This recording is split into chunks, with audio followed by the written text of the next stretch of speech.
My name is Claire Donovan, and at 28 years old, I thought I had seen everything war and service could throw at me. But nothing prepared me for the day I shoveled dirt onto my father's coffin, only to walk into his house later that night and hear him humming in the kitchen as if nothing had happened. For months he'd just been the retired colonel everyone in town respected. A decorated man who wore his discipline like a second skin, who checked in with me every Sunday about my career in the army. And yet, the moment I stepped through that front door after his funeral and heard the battle hymn of the Republic drifting softly from the kitchen, I realized the man who raised me hadn't left the battlefield at all. He'd been living a life more dangerous than anything I'd ever faced in combat. The instant he turned from the stove and said, "Right on time, soldier," that moment etched itself into my memory forever. If you're watching this video, I want to know where you're tuning in from. Drop it in the comments. Don't forget to hit that like button and subscribe if you want more stories that will keep you questioning everything.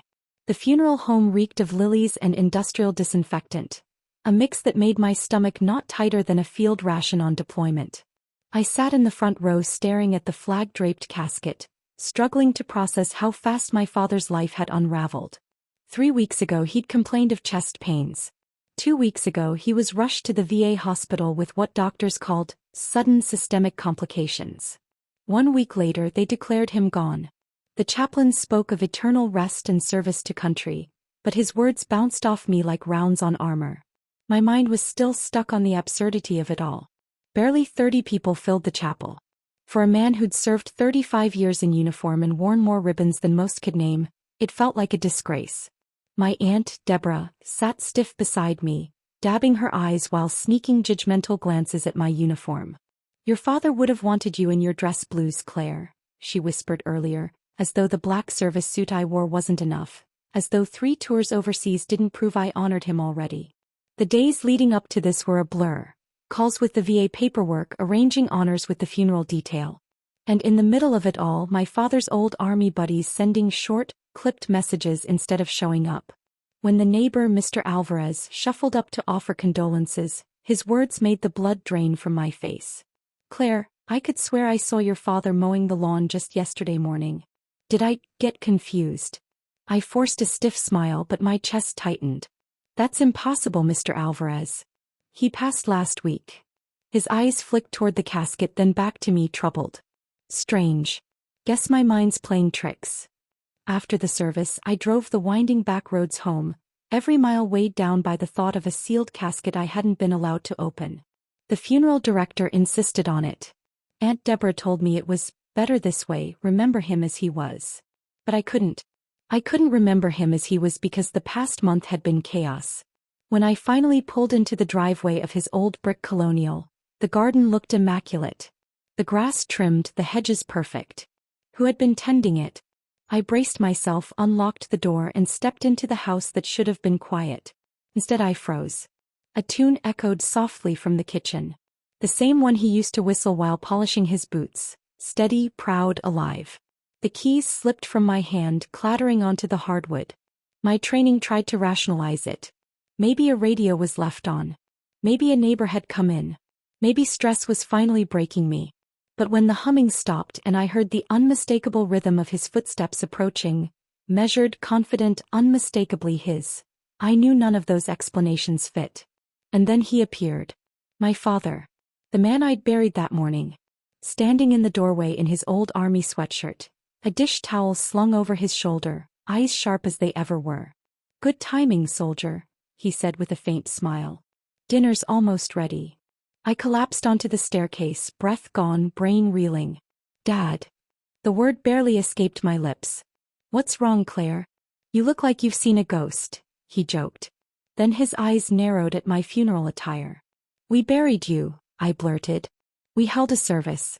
A folded flag. A casket. You were dead." His expression flickered. Confusion, concern, something darker. "That's not possible. I've been here keeping the place in order. You must be under too much stress." But when his calloused hand touched my cheek, warm and alive, all the battle-hard explanations I'd built my life on crumbled. His pulse beat steady beneath my fingers. He was here. Yet outside, the world still believed he was 6 feet under. He tugged the blanket tighter around his shoulders, the weight of exhaustion etched into every line of his face. "It's been a rough stretch," he admitted. "For how long?" I pressed. "When did this all start?" He hesitated, too long for comfort. "Finally, months ago. Maybe longer. Time blurs when you're looking over your shoulder." I thought back on our recent calls. His clipped answers. The way his voice carried tension I'd never heard even when I was deployed overseas. And those last-minute cancellations. Sunday dinners we never missed before. "You were distracted," I said. "You kept brushing me off. Canceling plans. What exactly were you doing?" He didn't answer right away. His gaze locked on the dark street outside, scanning shadows like an officer still on patrol. At last his voice dropped low. "There are people who wanted me out of the picture. Making them believe I was gone. It was the only way to buy time." My pulse quickened. "What people? Why would anyone target you?" He exhaled slowly, jaw tightening. "Because I saw something I wasn't supposed to. Learn things that men in power don't want surfacing." "What things?" He shook his head, cutting me off with the same authority he used to command a platoon. "I can't. Not yet." Frustration boiled in me, sharper than incoming fire. "So what am I supposed to do? Walk around pretending you're 6 feet under while my life collapses? I've got a career to return to. Friends checking in. And everyone thinks I buried my father." "I don't know," he admitted, a rare crack in the unshakable Colonel Donovan I grew up with. "I'm still figuring that out." The next morning I couldn't face the office. I called in sick and spent the day combing through every document tied to his so-called death. The certificate looked official, but something about it screamed rushed. Filed within hours, cause of death listed vaguely as respiratory failure due to illness. No specifics. No autopsy. The hospital reports raised even more alarms. They claimed he'd been admitted with severe pneumonia and gone downhill in 48 hours. But I'd sat by his bedside. He wasn't well, sure, but nothing about his condition felt fatal. The timeline stank. Admission Monday. Death Wednesday. A funeral by Friday. Too neat. Too fast. I called the hospital posing as his next of kin, requesting the full chart for insurance. The clerk put me on hold, 10 minutes, then 15. When she finally returned, she apologized for a system error, preventing access. She promised someone would call me back. No one ever did. By late afternoon my cell buzzed. Laura, my closest friend from officer training, had driven up for the funeral. "Claire, how are you holding up?" she asked, her voice gentle but probing. I stared toward the kitchen where the faint sound of humming drifted again. Not just any tune, his cadence song, the one he used to bark during road marches. I tightened my grip on the phone. "It's complicated." "I bet," she said softly. "Listen, my mom ran into your Aunt Deborah at the grocery store. She mentioned you should start going through your dad's belongings," Laura said gently. "I can drive up this weekend and help if you want." Her kindness only made my chest tighten. Panic surged. Laura couldn't come here. Not with my father alive and pacing the house like a ghost that refused to stay buried. "Shleek, no," I said quickly. "I'm not ready yet." "Are you sure? That kind of thing is brutal to do alone." "I'm sure. I just need more time." There was a pause on the line. "Claire, are you really okay?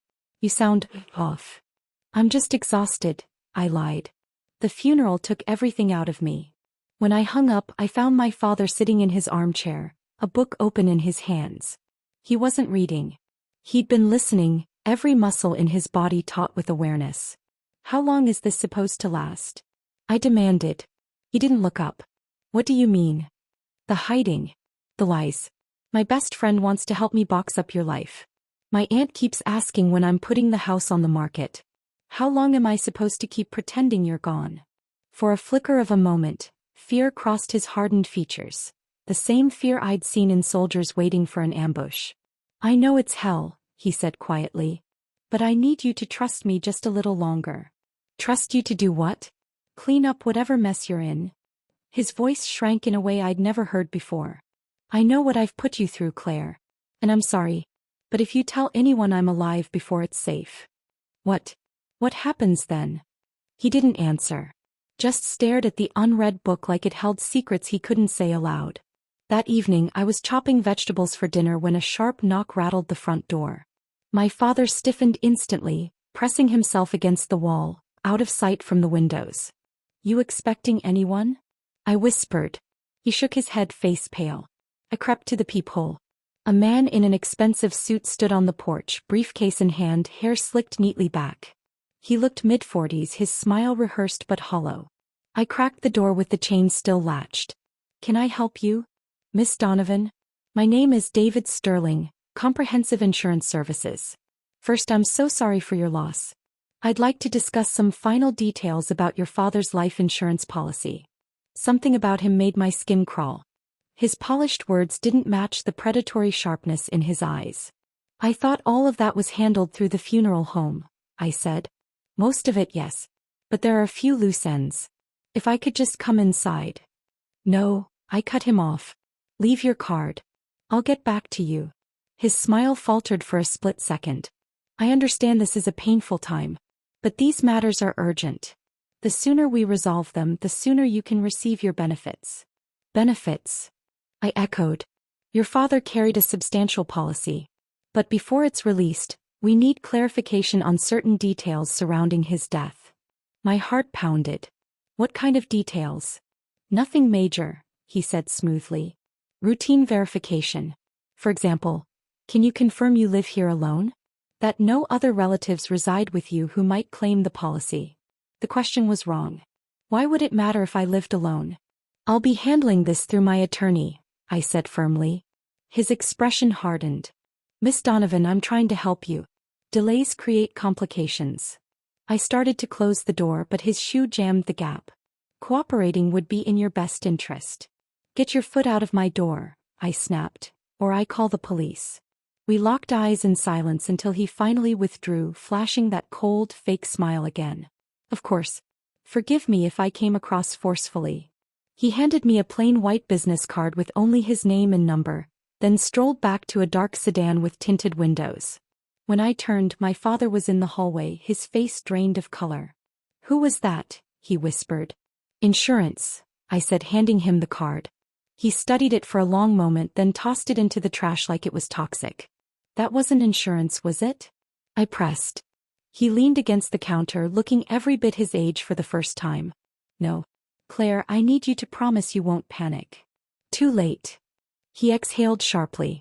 Over the past year I stumbled into something. Started as routine, but it got messy fast.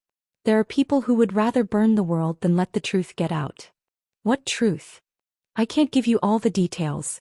Not yet. But those men, whoever Sterling's working for, they've been watching me. Watching this house. Watching you. How do you know? He pulled the curtain back and pointed. See that blue car 3 houses down? Been parked there 2 days. Different vehicles before that, but always someone inside. I followed his gaze. My stomach dropped. A figure sat motionless in the driver's seat. Watching. Dad, what the hell did you do? I tried to do the right thing, he said quietly. And now I've dragged you into it. That night, sleep was impossible. Once he finally dozed off, I slipped into his study searching. The desk drawers yielded nothing but bills and files, until I found one locked at the bottom. I remembered his old hiding spot, a rusted coffee tin in the pantry.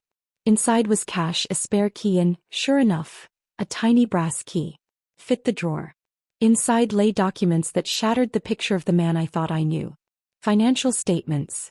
Corporate records tied to names I didn't recognize. Emails printed out, discussing transfers, cover-ups, securing loose ends. At the bottom, a manila envelope stamped confidential. I pulled out a stack of items that made my blood freeze. A passport with his photo but a different name, Marcus Hale. A birth certificate for Marcus Hale. A driver's license for Marcus Hale. And a Cayman Islands bank statement with a balance in the millions. At breakfast, I laid it all on the table like evidence in a court-martial. He stared at the papers, his hardened features cycling through shock, fear, resignation, until finally he seemed almost relieved. I wondered when you'd find those, he said quietly, setting down his mug. Who the hell is Marcus Hale? He met my eyes. He's a version of me. One I had to invent. That's not an answer. I shoved the bank statement across the table. $2 million. Where did it come from? His hands trembled slightly as he folded them. I was a whistleblower.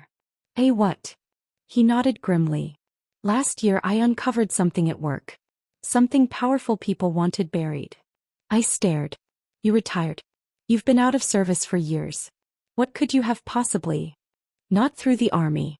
Through consulting. My stomach tightened. Consulting. For the past 3 years I did contract bookkeeping for a company called Meridian Consulting. They wanted someone discreet. Someone trained to keep their head down and not ask too many questions. I thought it was clean work. And at first it was ordinary. Invoices. Contractor payments. Balance sheets. But over time the numbers started bleeding together in ways that didn't make sense. Money vanishing into shell companies that didn't exist. Payments rerouted with no purpose. My throat went dry. So what? Money laundering? He shook his head. Worse. Meridian wasn't just laundering. They were funneling funds straight out of defense contracts. Redirecting billions meant for equipment, training, supplies. Diverting it into private accounts. Cold dread washed through me. They were stealing from the military? He nodded slowly. From our own troops. I tried to go through official channels, my father said, his voice low but steady. I gave the Bureau everything, copies, documentation, the works. They promised to investigate. Weeks passed. Nothing. Then I started noticing things. Cars idling down the block, phone calls that cut out the second I answered, my computer hacked clean twice. So you staged your own death? Asked, my voice sharp. Not exactly. He returned to the table, folding his hands like he was delivering a briefing. The death was real on paper, but that wasn't my plan. A cold weight settled in my gut. Then whose idea was it? 3 weeks ago I got a call from a man claiming to be FBI. Said the people I'd exposed knew I'd talked.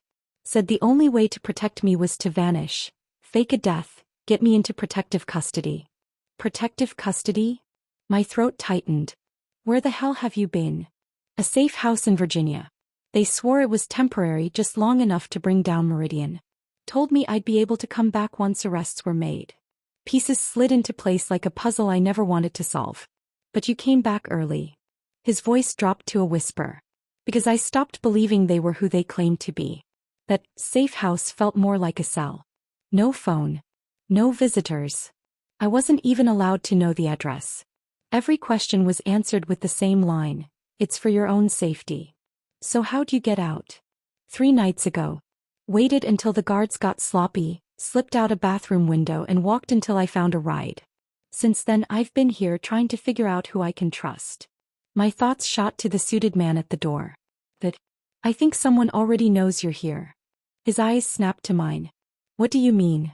I told him about David Sterling, his slick questions, his comments about inconsistencies in the medical files. By the time I finished, my father's face had gone stone white. He wasn't from any insurance company. How can you be sure? Because I never had a life insurance policy.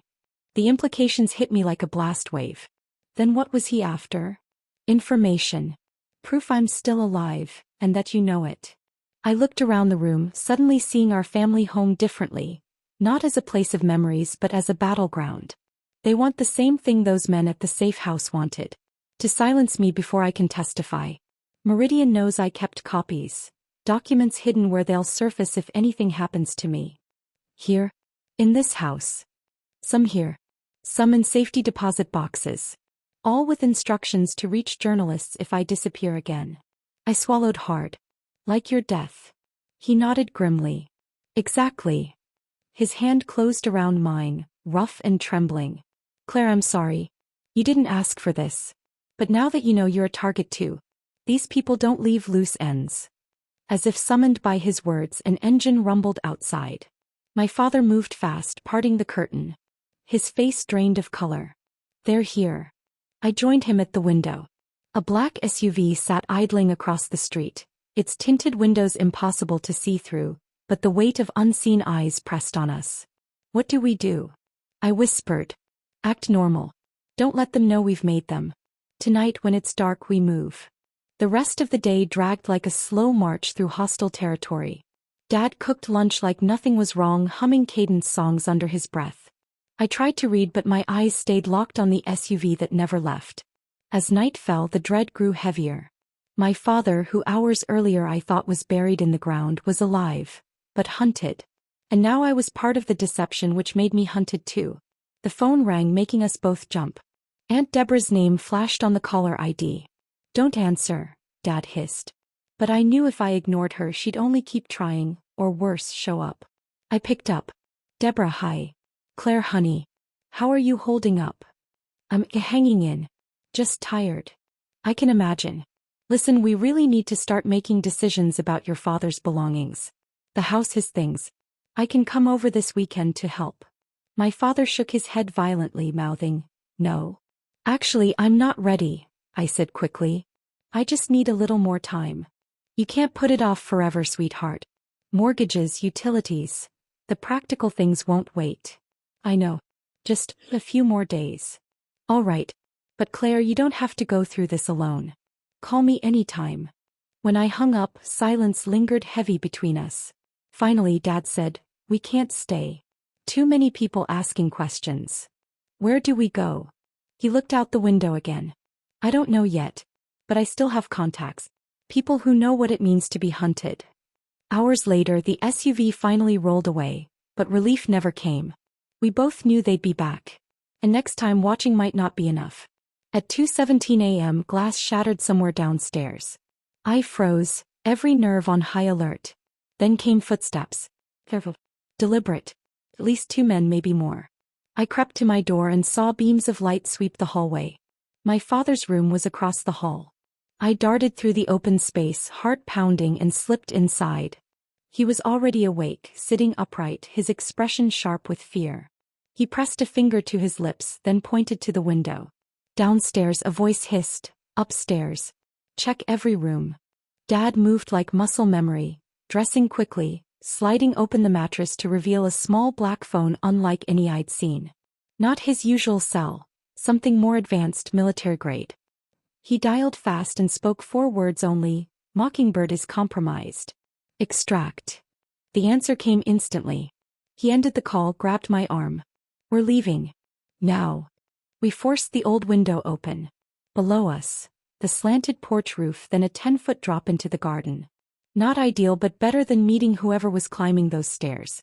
"I haven't done this since I was 17, he muttered, slipping out onto the roof. "You snuck out at 17? I whispered. Despite everything, a ghost of a smile crossed his face. "How do you think I met your mother?" We dropped into the yard just as lights flared upstairs. Voices shouted, "They're not here. Check the perimeter." We ran, vaulting fences, cutting through backyards until we spilled onto Elm Street, lungs burning. Dad's breathing was ragged. He wasn't the same soldier he'd once been, and whatever the safe house had done to him, it left marks I couldn't see. "Where now?" I asked, keeping low in the shadows. "There's a laundromat on Main. Open all night. We wait there for the team." "What team?" "Old friends. People who understand exactly what we're up against." The laundromat was a faded relic from the 80s, fluorescent lights buzzing overhead. We stepped inside, acting like we were just there to wash clothes, but every nerve in my body knew we were being hunted. The laundromat buzzed under dying fluorescent lights, their hum as steady as a drill sergeant's cadence. Rows of battered washing machines lined the walls, most out of order, some rattling with half-functioning spin cycles. At this hour, the place was deserted, save for an old man in the corner folding an endless pile of socks like he had nowhere else in the world to be. My father fed quarters into a machine, tossing in a random bundle of towels from the communal bin. To anyone watching, we looked like a restless daughter and her insomniac dad killing time with laundry. Not fugitives. Not prey. I sat on a cracked plastic chair, my ankle throbbing from the night's sprint, eyes glued to the street through the grimy front windows. "Dad," I said, my voice low. "You told me these people you called, you used to work with them. What kind of work?" He sat beside me, his posture alert, scanning the window like a soldier on watch. "The kind you don't put on a resume." "Not an answer," I shot back. His jaw flexed. "There are parts of my past I never shared. I wanted to shield you. But the truth is, I wasn't always just your father. I served in places where vanishing wasn't a failure. It was a skill. Disappearing, evading, surviving, that's what I was trained to do." Before I could press further, A black SUV rolled past the laundromat at a crawl. My chest tightened. My father tensed, tracking it with his eyes. The vehicle didn't stop, just disappeared down the street. Minutes later it came back, slower this time. "They've got us in their sights," he whispered. "How did they find us this fast?" "They're professionals. In a town this small, there are only so many hiding places." On the third pass, the SUV pulled into the diner lot across the street.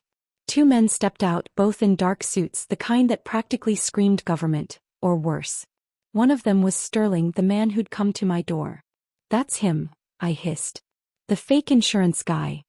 My father's face drained of color. "Sterling. I should have known. You know him. He worked with Meridian. I trusted him with evidence, thought he was an ally." He closed his eyes, the betrayal cutting deep. "He's the one who arranged my so-called protection. And now he's here to bury me for real." Across the street, Sterling barked into a phone, his partner sweeping the sidewalks, his gaze sharp as a hunter's. "We need to move," my father said. We headed for the back, but the squeal of tires outside told me they were already cutting off exits. By the time we reached the rear door, the sound of slamming car doors echoed behind the laundromat. They'd boxed us in. "Bathroom. Now," Dad ordered. The space was filthy, barely big enough for two. A tiny window sat high on the back wall. Dad climbed onto the toilet, shoved at the frame, cursed under his breath. "Painted shut." He dropped down, eyes blazing with urgency. "Claire, listen to me. In less than a minute they're coming through that door. When they do, you tell them you haven't seen me. That you've been here all night, restless, trying to distract yourself. I'm not leaving you. You're not leaving me, you're buying me time. Help is already on its way." He pulled out the encrypted phone, flashing the screen. "I sent the signal when we got here. But they need time to get into position." "How much time?" He shook his head. "I don't know. But whatever happens, don't let them know we were together." Before I could argue, he shoved the window hard. It gave this time. He boosted himself up and slid through. A second later, I heard him hit the ground outside. Then came the knock. "Occupied," I said, forcing calm into my voice. "Miss Donovan," came Sterling's smooth voice. "It's David Sterling. May I come in?" I opened the door a crack. He studied my face with a predator's patience. His partner returned from checking the laundromat. "No sign of the Colonel," he said. Sterling's gaze never left mine. "Miss Donovan, if anyone reaches out to you claiming to be your father, you must contact me immediately. Such a person would be unstable, dangerous. Do you understand?" "I guess," I muttered. "But I don't see why you're asking." "Precaution," he said with that same rehearsed smile. "We want to keep you safe." After they finally left, I waited 15 agonizing minutes before slipping out myself. I looped through backstreets, checking shadows for tails. The SUV was gone, but my nerves screamed they hadn't given up. When I reached our block, the house was dark. Too dark. No sign of Dad. No sign of anyone. I couldn't risk going inside. Instead, I crossed to the park and sat on a bench, eyes fixed on the house. I waited. At dawn, a jogger veered straight toward me. Her stride was smooth, her breathing too steady to be casual. When she stopped, she flashed a badge. "Claire Donovan?" she asked. I nodded. "I'm Agent Sarah Chun, FBI. Your father sent me." Relief and disbelief tangled in my chest. "He's alive. He's safe. For now. But we have to move, quickly. Meridian won't stop. Not until you're both erased." She sat, her tone clipped, urgent. "Your father's been working with us for 6 months, building a case. Meridian's been siphoning billions from defense contracts into private accounts. Money meant for soldiers, stolen." Pieces clicked. So he really was working with the FBI. Yes. But the people who pulled him into protective custody? They weren't Bureau. They were Meridian's men. Faking his death gave them cover, kept him contained while they tried to find out where he'd hidden the evidence. But he escaped. Because he's smarter than they ever gave him credit for, Agent Chun said with the faintest smile. Then her voice hardened. "But Claire, you need to understand, yesterday's funeral? It wasn't entirely staged. There was a body in that casket." Ice flooded my veins. "Whose?" "Jennifer Martinez. Accountant for one of Meridian's shell companies. She saw too much and they silenced her. They used her death as camouflage for your father's disappearance. Bow rose in my throat. I had buried a stranger. Chun's eyes locked on mine. Now it's time to finish what your father started. We need his testimony, and your cooperation. But normal life. That's gone. The people you're up against have power, reach, and no hesitation about killing. A sedan with government plates rolled up to the curb. Chun stood. That's our ride. Your father's waiting. I looked at the house one last time, at the life I'd built, the career, the friends, all of it slipping away. But Dad was alive. And I wasn't about to lose him again. Would you walk away from your name, your past, and the life you fought to build, just to keep the one person you can't afford to lose alive? If this story had you holding your breath, hit that like button and subscribe for more stories of hidden truths, betrayals, and the dangerous secrets families carry.